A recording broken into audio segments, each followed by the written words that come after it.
ठीक है बच्चों, अब हम लोग फर्स्ट ऑर्डर रिएक्शन का कुछ क्वेश्चन करेंगे। जीरो ऑर्डर रिएक्शन का 2 क्वेश्चन हम खुद किए, एक क्वेश्चन हम आपको उसी टाइप का होमवर्क दे देंगे। अब फर्स्ट ऑर्डर रिएक्शन का क्वेश्चन करेंगे। फर्स्ट ऑर्डर रिएक्शन का भी देखें क्वेश्चन क्या कहता है। क्वेश्चन पढ़ो पहले। In a first order reaction concentration of reactant का मीन्स का रिएक्टेंट का कंसंट्रेशन मीन्स सांद्रता, रिएक्टेंट का कंसंट्रेशन डिक्रीज हो रहा है फ्रॉम 400 m। रिएक्टेंट का कंसंट्रेशन जो डिक्रीज हो रहा है 400 m to 25 m in 200 second. 200 second में रिएक्टेंट का कंसंट्रेशन डिक्रीज किया है, 400 m से डिक्रीज होकर 25 m हो चुका है।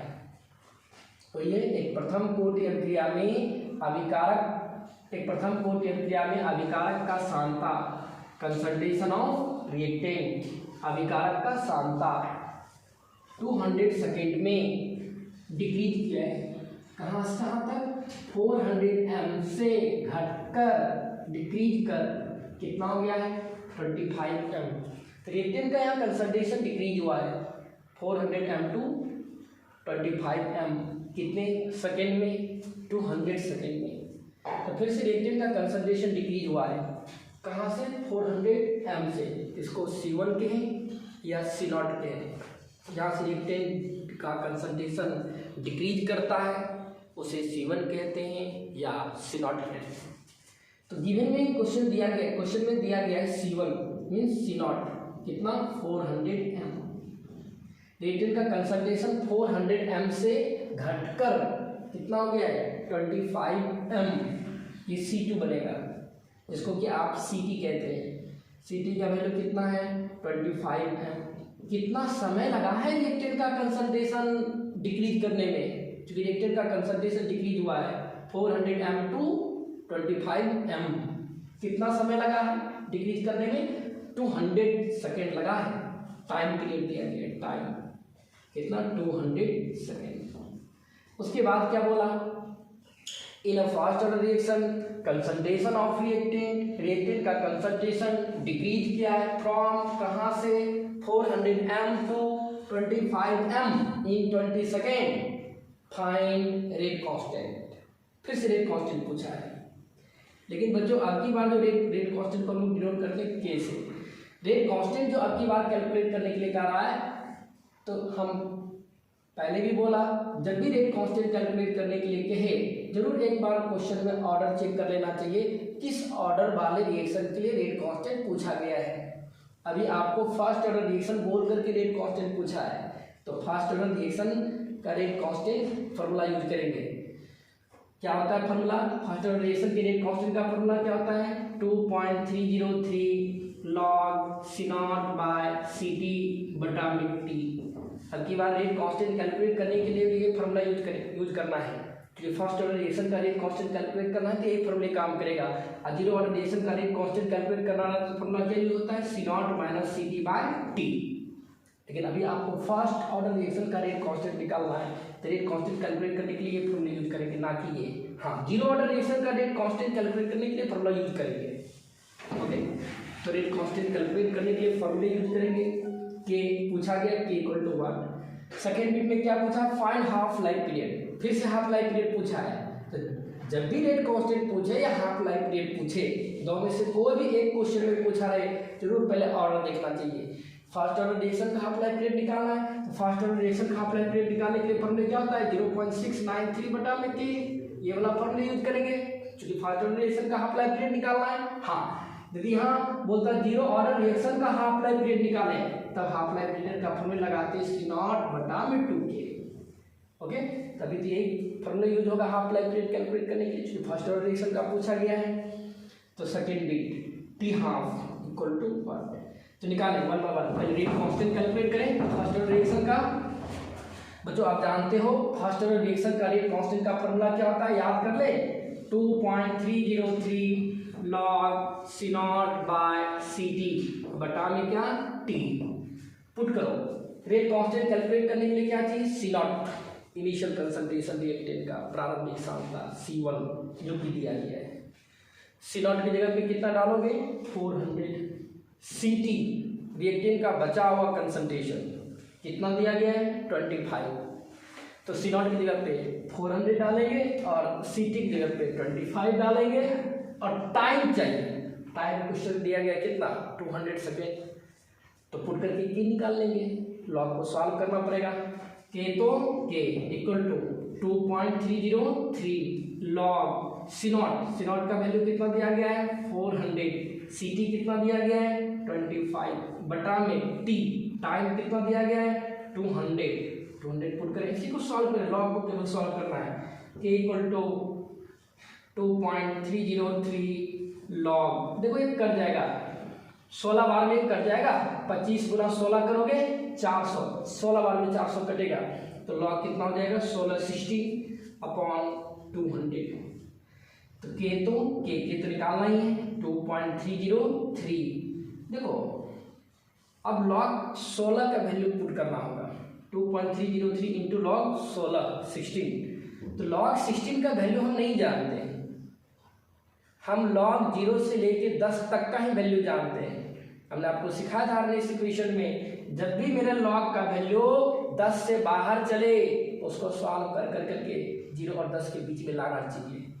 तो लॉग 16 को कैसे सॉल्व करें ताकि 0 और 10 के बीच में आ जाए, तो लॉग 16 को देखिए बच्चों हम इस तरह से लिख सकते हैं 4 का स्क्वायर कितना हो जाएगा 16, 16, तो 16 को हम 4 के स्क्वायर में लिख सकते हैं या 4 इंटू 4 भी कर सकते हो आप, हम 4 का स्क्वायर कर रहा हूँ, आप 4 इंटू 4 भी करके भी सॉल्व कर सकते हो, 4 गुना 4 16 बटा में 200।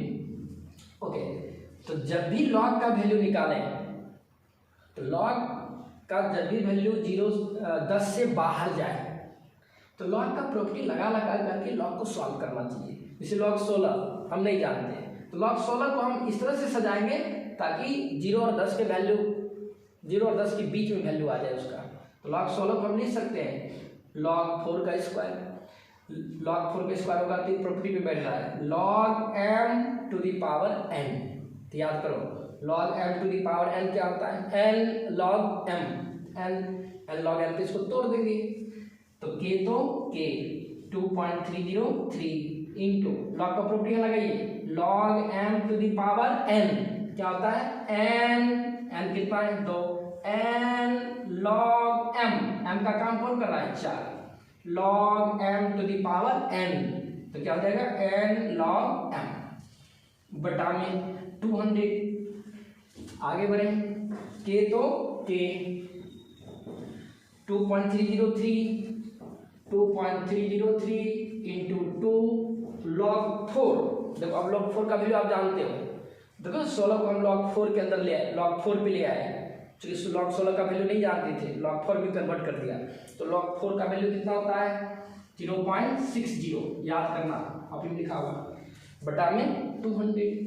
इसी को सॉल्व कर ले, रेट कांस्टेंट के आ जाएगा, के इक्वल टू 2.303 इंटू देखो ये 6 दूना 12 1.20 हो जाएगा, अब बटा में क्या 200, इसी पॉइंट उड़ाने रिजल्ट आएगा, बस कैलकुलेशन बचा है 2.303 इंटू 1.20 अब बटा में 200, इस पॉइंट उड़ाओगे नीचे में 1 2 3 0 हो जाएगा, इस पॉइंट उड़ाओगे तो नीचे में 2 0 हो जाएगा, अब ऊपर में कितना बचा है k इक्वल टू 2303 बचा है इंटू 120, अब बटा में इसको मल्टीप्लाई कर दें, 2 के पर कितना 0 रहेगा 1 2 3 4 5 6 7 1 2 3 4 5 6 7 1 0 0 कैंसिल, और बचा क्या k इक्वल टू हो जाएगा 2303 इंटू 12 अब बटा में 2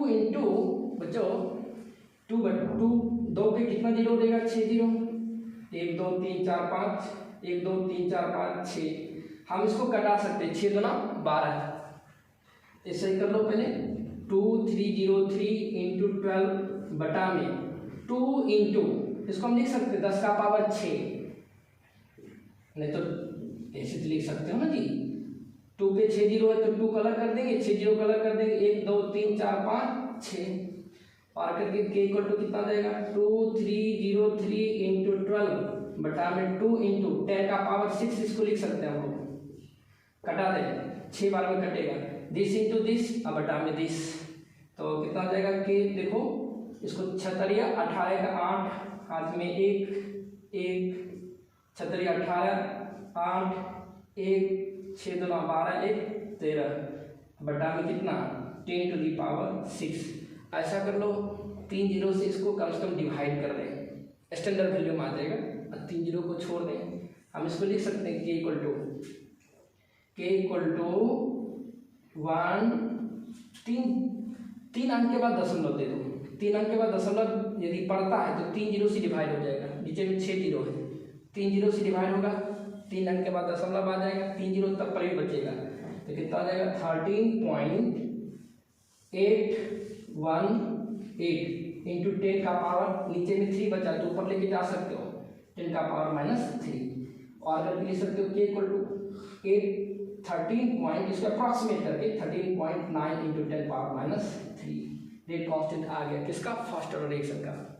यूनिट लिखना पड़ेगा, फर्स्ट ऑर्डर रिएक्शन के रेट कांस्टेंट यूनिट फिक्स होता है टाइम इनवर्स, अभी टाइम किस में चल रहा है देखो क्वेश्चन में सेकंड, तो सेकंड इनवर्स आंसर हो जाएगा टाइम इनवर्स, रेट कांस्टेंट आ गया।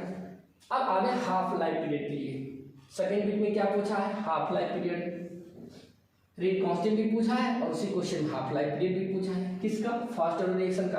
फर्स्ट ऑर्डर रिएक्शन का हाफ लाइफ पीरियड यदि कैलकुलेट करना चाहते हैं, यहाँ पर कैलकुलेट कर रहा हूँ उधर जगह नहीं है, हाफ लाइफ पीरियड यदि आपको कैलकुलेट करना है बी में टी हाफ किसका फर्स्ट ऑर्डर रिएक्शन का, फर्स्ट ऑर्डर रिएक्शन का हाफ लाइफ पीरियड का फॉर्मूला क्या होता है 0.693/k। तो देखो हाफ लाइफ पीरियड यदि कैलकुलेट करना है तो हमको क्या चाहिए रेट कांस्टेंट, क्वेश्चन में कहीं भी डायरेक्ट रेट कांस्टेंट नहीं दिया गया है, तो क्या दिक्कत है, आपने तो अभी रेट कांस्टेंट कैलकुलेट तो कर ही लिया ना, इसी रेट कांस्टेंट को हम लोग पुट कर देंगे हाफ लाइफ पीरियड कैलकुलेट करने के लिए, क्वेश्चन में नहीं दिया है हमने तो निकाल लिया है, उसी को पुट कर सकते हैं, यदि डायरेक्ट दिया रहता डायरेक्ट पुट करके भी हम निकाल लेते, रेट कांस्टेंट यदि दिया रहता निकालने की आवश्यकता नहीं है। इससे क्या है कंक्लूजन निकलता है, यदि इसी क्वेश्चन में हम डायरेक्ट हाफ लाइफ पीरियड पूछता, रेट कांस्टेंट नहीं पूछता, सेम डाटा रहता और केवल रेट कांस्टेंट ना पूछ करके डायरेक्ट क्या पूछता हाफ लाइफ पीरियड, यदि हम लोग यदि हाफ लाइफ पीरियड भी यदि आपसे पूछते तो आपको रेट कांस्टेंट कैलकुलेट करना ही पड़ता। यदि इस क्वेश्चन में भी डायरेक्ट हाफ लाइफ पीरियड पूछे तो एक काम हमको एक्स्ट्रा फोकट में करना पड़ेगा, रेट कांस्टेंट हमको निकालना ही पड़ेगा, क्योंकि रेट कांस्टेंट कितना हाफ लाइफ पीरियड आता ही नहीं है, अब क्वेश्चन में half life period rate constant दिया ही नहीं गया है, उसके लिए rate constant half life period calculate कर रेट कांस्टेंट चाहिए, तभी तो आपने रेट कांस्टेंट निकाल लिया उसको यूज कर सकते हो। इसलिए दिमाग में ये भी सेट रखें, जब भी हाफ लाइफ पीरियड कैलकुलेट करने के लिए गए तो जरूर देखना चाहिए रेट कांस्टेंट का वैल्यू दिया है या ना दिया है, नहीं दिया है तो जुगाड़ करेंगे, रेट कांस्टेंट का फॉर्मूला दिया रहेगा डायरेक्ट पुट कर देना, अभी तो निकाले हैं इसको यूज करेंगे, कितना है 13.9, तो टी हाफ इक्वल टू 0.693 बटा में के का वैल्यू निकला है 13.9 इंटू 10 पावर -3। इसी को सॉल्व कर लेना आराम से घर पे बैठ करके, जो भी आएगा रिजल्ट आ जाएगा, सेकेंड आंसर रहेगा। ठीक, तो दोनों निकालना, फर्स्ट ऑर्डर रिएक्शन का इस क्वेश्चन में रेट कांस्टेंट भी पूछा गया है, तो रेट कांस्टेंट कैलकुलेट करने के लिए फॉर्मूला यूज करना है, हाफ लाइफ पीरियड पूछा है फर्स्ट ऑर्डर रिएक्शन का, ये फॉर्मूला यूज करके निकाल लेंगे। बस आपको मेन डाटा देखो, किसी का भी रेट कांस्टेंट पूछे, जीरो ऑर्डर का पूछे या फर्स्ट ऑर्डर रिएक्शन का रेट कांस्टेंट पूछे या सेकेंड ऑर्डर का ही रेट कांस्टेंट पूछे, तो रेट कांस्टेंट कैलकुलेट करने के लिए सिर्फ 3 डाटा चाहिए, C0, CT और T। चाहे आप जीरो ऑर्डर रिएक्शन का रेट कांस्टेंट निकालें, फर्स्ट ऑर्डर रिएक्शन का रेट कांस्टेंट निकालें, सेकंड ऑर्डर रिएक्शन का रेट कांस्टेंट, nth ऑर्डर किसी भी ऑर्डर वाले रिएक्शन का रेट कांस्टेंट क्यों ना कैलकुलेट करें, हमको 3 ही डाटा चाहिए, कितना था रिएक्टेंट के पास कंसंट्रेशन और कितना बचा हुआ है और time, initial concentration, final means बचा हुआ कंसंट्रेशन CT और कितना टाइम लगा है T। 3 ही डाटा चाहिए, C0, CT और T, इनिशियल कंसंट्रेशन रिएक्टेंट का, फाइनल कंसंट्रेशन बचा हुआ और टाइम। ओके, ठीक है। इस क्वेश्चन को आप लिखो और उसको प्रैक्टिस करना है, ठीक है। चलो फास्ट ऑर्डर रिएक्शन का एक और क्वेश्चन हम लोग करते हैं। क्या है क्वेश्चन पर है, बोला the rate constant for a fast order reaction is 60 second inverse. The rate constant for a fast order reaction, एक प्रथम कोटि अभिक्रिया के लिए रेट कांस्टेंट कितना दिया गया है, 60 second inverse. The rate constant for a fast order reaction is 60 second inverse. तो फास्ट ऑर्डर रिएक्शन का रेट कांस्टेंट दिया गया है कितना, 60 सेकेंड इनवर्स। रेट कांस्टेंट के 60 सेकेंड इनवर्स। आगे पढ़ो, मेन आगे बात। क्वेश्चन में तो फास्ट ऑर्डर रिएक्शन का रेट कांस्टेंट गिवन है, दिया गया है रेट कांस्टेंट के। पूछा क्या गया वो देखो, how much time will it take, यह कितना समय लेगा। How much time will take, take means लेना, कितना टाइम लेगा, किस लिए टाइम लेगा भाई, क्या चीज़ के लिए टाइम की जरूरत पड़ गई, इस चीज़ के लिए टाइम की जरूरत पड़ गई। How much time will it take, कितना समय लगेगा to reduce the initial concentration of reactant to its 1/16। Means reactant का कंसंट्रेशन रिड्यूस होने में समय कितना लगेगा। टू रिड्यूस घटना, डिक्रीज होना। To reduce the initial concentration of reactant, reactant का इनिशियल कंसंट्रेशन का 1/16वां भाग होने में कितना समय लगेगा। क्योंकि आपको मालूम है किसी भी केमिकल रिएक्शन के दौरान रिएक्टेंट की कंसंट्रेशन समय के साथ घटता है, और केमिकल रिएक्शन में रिएक्टेंट का कंसंट्रेशन घटने में, डिक्रीज करने में समय लगता है। वही पूछ रहा है how much it will take, how much time will take, कितना समय लेगा या कितना समय लगेगा to reduce the initial concentration of the reactant it's 1/16। Reactant का कंसंट्रेशन इनिशियल का, हमें नहीं पता है कि रिएक्टेंट के पास इनिशियल कंसंट्रेशन कितना है, लेकिन क्वेश्चन क्या रहा है कि रिएक्टेंट का कंसंट्रेशन 1/16, 1/16वां भाग होने में, 1/16वां का मतलब क्या होता है, 1/16वां भाग, 1/16 पार्ट, 1/16वां भाग होने में कितना समय लगेगा, किसका, इनिशियल का। अर्थात रिएक्टेंट के पास जितना इनिशियल कंसंट्रेशन है उसका, ऑफिस का 1/16 इनिशियल कंसंट्रेशन का 1/16वां होने में कितना समय लगेगा। तो रिएक्टेंट का फाइनल कंसंट्रेशन दिया गया है टू रिड्यूस, घटा करके, घटकर या बचकर, रिएक्टेंट का कंसंट्रेशन कितना बचना चाहिए या घटकर कितनी हो जानी चाहिए, तो 1/16 होनी चाहिए। किसका 1/16, तो 1/16वां भाग इनिशियल कंसंट्रेशन का। क्योंकि जब भी रिएक्टेंट का कंसंट्रेशन घटता है तो इनिशियल से ही घटना शुरू होता है, इसलिए क्वेश्चन कर रहा है इनिशियल का 1/16, अर्थात जितना पहले उसका, अर्थात जितना रिएक्टेंट के पास पहले था उसका 1/16वां भाग होने में कितना समय लगेगा। हमें नहीं पता है कि रिएक्टेंट के पास इनिशियली कितना कंसंट्रेशन था, हम मान लेंगे इस टाइप के क्वेश्चन में, माना कि रिएक्टेंट के पास इनिशियल कंसंट्रेशन कितना है, ए। अब जनरल टर्म में भी रिएक्टेंट के इनिशियल कंसंट्रेशन को दर्शाते हैं रिएक्टेंट का इनिशियल कंसंट्रेशन t=0 समय पर आप ए ही मानते हैं, इसलिए जनरल फॉर्म बनाएंगे, मान लेंगे थोड़ा देर के लिए रिएक्टेंट का इनिशियल कंसंट्रेशन कितना है ए, मान करके बना लेंगे। रिएक्टेंट का इनिशियल कंसंट्रेशन नहीं दिया गया है लेकिन फाइनल दिया है।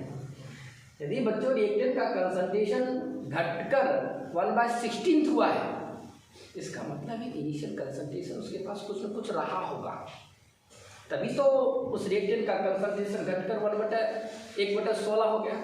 ऐसे रिएक्टेंट का कंसंट्रेशन 1/16 हो गया नहीं, रिएक्टेंट का कंसंट्रेशन घटकर यदि 1/16वां भाग हुआ है, इसका मतलब रिएक्टेंट के पास कुछ न कुछ इनिशियल कंसंट्रेशन रहा होगा, तभी कह रहा है कि घटकर 1/16 हो गया। रहेगा तभी तो घट करके बचेगा। क्वेश्चन में कह रहा है रिड्यूस होकर के 1/16वां भाग बचा है। पढ़ो फिर से, how much time it will take to reduce initial concentration of the reactant to its 1/16 value. इसको हिंदी में पढ़ोगे, अभिक्रियक बोले तो अभिकारक का अपनी प्रारंभिक सांद्रता से 1/16वां भाग रह जाने, तो रिएक्टेंट के पास अभी भी कंसंट्रेशन रहा है मीन्स बचा है कितना 1/16। यदि रिएक्टेंट के पास कंसंट्रेशन अभी इनिशियल का प्रारंभिक सांद्रता मीन्स इनिशियल का प्रारंभिक सांद्रता बोले तो इनिशियल का 1/16वां, इसका मतलब इनिशियल कुछ ना कुछ रिएक्टेंट के पास कंसंट्रेशन रहा होगा, तभी कह रहा है कि इनिशियल का 1/16 हो गया है। जब भी इस टाइप के क्वेश्चन दे, concentration of reactant reduce to 1/16, 1/8, कभी बोलेगा 1/2, कभी बोलेगा 3/4, कभी बोलेगा 1/32 घटकर। तो हम लोग को जब भी इस टाइप के क्वेश्चन दे, रिएक्टेंट का कंसंट्रेशन 1/16 हो गया घटकर रिड्यूस होकर, या 1/8 हो गया, 1/32 हो गया, हाफ हो गया, रिएक्टेंट का कंसंट्रेशन रिड्यूस होकर के 3/2 हो गया, हम लोग इनिशियल कंसंट्रेशन को मान लिया करेंगे ए। ध्यान रखना इस टाइप के क्वेश्चन में इनिशियल कंसंट्रेशन कितना मानेंगे ए, अपने मन से। अब कोई बच्चा C0 भी मान सकता है, रिएक्टेंट की इनिशियल कंसंट्रेशन को ए भी कहते हैं और C0 भी कहते हैं। इनिशियल कंसंट्रेशन C0 माना गया कितना ए। अब फाइनल कंसंट्रेशन क्वेश्चन में दे ही रहा है, रिड्यूस टू 1/16 घटकर 1/16 हो गया। किसका 1/16? इनिशियल कंसंट्रेशन का। तो इनिशियल कंसंट्रेशन कितना मानेगा ए का 1/16 का मीन्स क्या गुना इनिशियल कंसंट्रेशन का 1/16, तो ए का मीन्स गुना 1/16 कर देंगे, तो रिएक्टेंट का बचा हुआ कंसंट्रेशन कितना होगा A/16। इनिशियल कंसंट्रेशन ए मान लेंगे, फाइनल कंसंट्रेशन A/16, जितना भी दिया रहेगा उसी में A मल्टीप्लाई कर देना है, A इंटू 1/16। 1/8 बोलता तो बचा हुआ कंसंट्रेशन हो जाता है A इंटू 1/8। हाफ बोलता A इंटू 1/2 हो जाता, 1/3 बोलता A इंटू 1/3 A/3। 1/8 बोलता A इंटू 1/8 A/8 हो जाता। इस टाइप के क्वेश्चन पकड़े, how much time will it take, यह कितना समय लेगा टू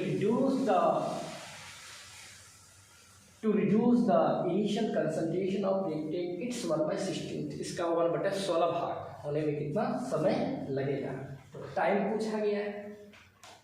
ओके, इस क्वेश्चन में क्या क्या दिया है, रेट कांस्टेंट दिया गया है, लिख दिया, कितना दिया रेट कांस्टेंट 60। इनिशियल कंसंट्रेशन नहीं दिया है लेकिन फाइनल कंसंट्रेशन बोला है, तो हम लोग इनिशियल कंसंट्रेशन मान लिया कितना रिएक्टेंट का, let initial concentration of reactant मान लिया कितना ए। फाइनल कंसंट्रेशन बचा हुआ कंसंट्रेशन, रिमेनिंग कंसंट्रेशन बचा हुआ कंसंट्रेशन कितना हो जाएगा, जितना आप माने हो इनिशियल का 1/60 मीन्स A/16। ये C0 हो गया, ये CT हो गया, के दिया हुआ ये टाइम निकालेंगे। किसका टाइम ये भी देखना है, फर्स्ट ऑर्डर रिएक्शन का टाइम। क्वेश्चन में बोला गया है फर्स्ट ऑर्डर रिएक्शन, तब सोचो कौन ऐसा फार्मूला है फास्ट ऑर्डर रिएक्शन का। फास्ट ऑर्डर रिएक्शन का इसे हम आपको दो फार्मूले दिए हैं। एक रेट कांस्टेंट कैलकुलेट करने के लिए फार्मूला दिए हैं 2.303 log C naught by C T अब बटा टी। एक हाफ लाइफ रेट कैलकुलेट करने के लिए फार्मूला दिया 0.693 बटा टी। अब देखो फास्ट ऑर्डर रिएक्शन का टाइम पूछा गया, how much time will it take, या कितना समय लेगा, कितना समय लगेगा। फास्ट ऑर्डर रिएक्शन के लिए समय मांग रहा है। फास्ट ऑर्डर रिएक्शन का तो दो ही फार्मूला है। अब देखो इन दोनों फार्मूले में किस फार्मूले में टाइम है, जिसमें टाइम होगा उसी को यूज कर लेंगे, टाइम निकाल लेंगे। हाफ लाइफ पीरियड में कोई टाइम नहीं, ये तो हाफ लाइफ पीरियड है रेट कांस्टेंट। रेट कांस्टेंट के फार्मूले में टाइम हमेशा रहता है। ध्यान रखना जब भी फास्ट ऑर्डर रिएक्शन के लिए टाइम पूछेगा तुरंत फास्ट ऑर्डर रिएक्शन के लिए रेट कांस्टेंट का फार्मूला अप्लाई कर देंगे। ठीक, फार्मूला अप्लाई करो, के का फार्मूला यूज करके टाइम निकाल लेंगे। तो रेट कांस्टेंट का फार्मूला आप जानते हो, के इक्वल टू कितना होता है 2.303 log C naught by C T अब बटा में क्या टी। अब वैल्यू डाल दें, सारा वैल्यू दिया गया। रेट कांस्टेंट क्वेश्चन में दिया गया कितना 60, तो पुट करें 60 equal to 2.303 log C naught. C naught में इनिशियल कंसंट्रेशन ऑफ रेट का प्रारंभिक सांद्रता, इनिशियल कंसंट्रेशन। आप इनिशियल कंसंट्रेशन को मान लियो कितना ए, इसलिए तो कितना पुट करेंगे ए। सी टी बचा हुआ 1/16 इनिशियल का 1/16 a/16 a बटा 16 डाल दें। इसी को सॉल्व करें रिजल्ट टी को छोड़ दें, टी आपको निकालना ही है टाइम। के का वैल्यू पुट कर दिया equal to 2.303 log C naught माने थे कितना ए सी टी a/16 टी को छोड़ दे टी फाइंड आउट हो जाएगा। इसी को सॉल्व करो, आगे बढ़ो। Okay 60 equal to 2.303 log. यहाँ पे जरा देखना, इस लॉग को सॉल्व करो। मेन डिवाइडेशन ये है तो 16 कहाँ जाएगा, ऊपर चला जाएगा, 16 ऊपर तक आ जाएगा। a/a ऊपर में a into 16 log a into 16 अब बटा में ये 16 ऊपर चला गया, अब बटा में क्या a, तो a क्या हो गया कैंसल, अब बटा में क्या t। तो ओवरऑल क्या बच रहा है 60 इक्वल टू 2.303 लॉग 16 बटा में t। तो सो टी इक्वल टू टी को ऊपर कर सकते हो, 60 को नीचे ला सकते हो।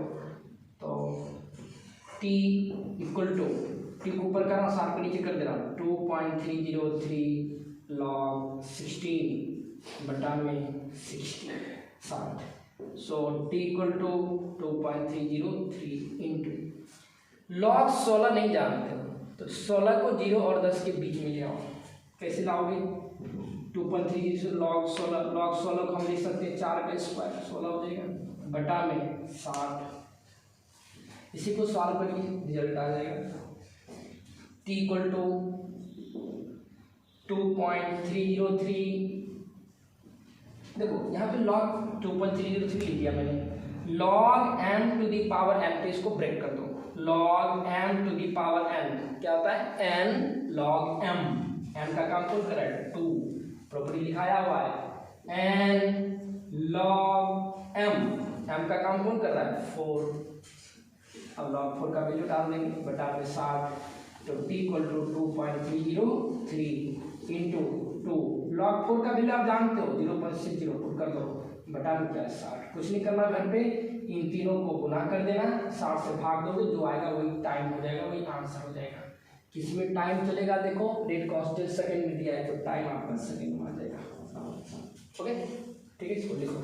रुको एक मिनट सुनो, अभी क्वेश्चन में बोला है रिएक्टेंट का कंसंट्रेशन, फिर से देख लो how much time will it take to reduce the initial concentration of reactant, it's 1/16 means अभिकारक या अभिक्रियक या अभिकारक का अपनी प्रारंभिक सांद्रता का 1/16वां भाग रह जाने में कितना समय लगेगा।